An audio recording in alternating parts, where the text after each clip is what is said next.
নবী সাল্লাল্লাহু আলাইহি ওয়াসাল্লাম ইন্নাকা লা তাহদি মান আহবাবতা, আপনি যাকে ভালোবাসেন আপনি তাকে হাদিয়া দিতে পারবেন না।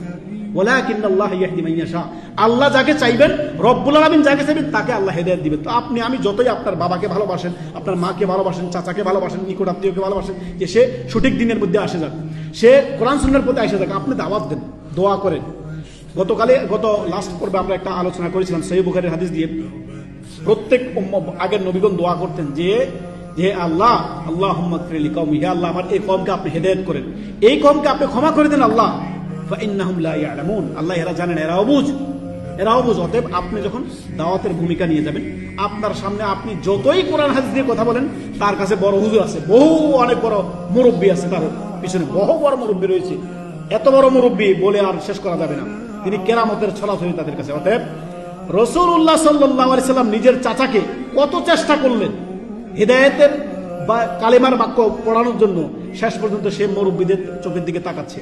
শেষ পর্যন্ত বললেন, ভাতিজা তুমি আর বিড়াবিড়ি করিও না, আমি আমার বাপদাদার ধর্মের উপরে, এই কুফরির ধর্মের উপরে মারা যাই। নবী সাল্লাল্লাহু আলাইহি সাল্লাম হেদায়েত দিতে পেরেছেন?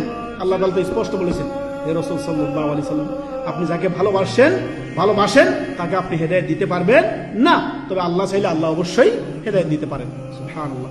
অতএব আপনার যারা শুভাকাঙ্ক্ষী হিতাকাঙ্ক্ষী রয়েছে তাদেরকে আপনি চাইলে হেদায়েত দিতে পারবেন না। অতএব আপনি দাওয়াত দিয়েছেন, এর বেশি আপনার কিছু করার নাই।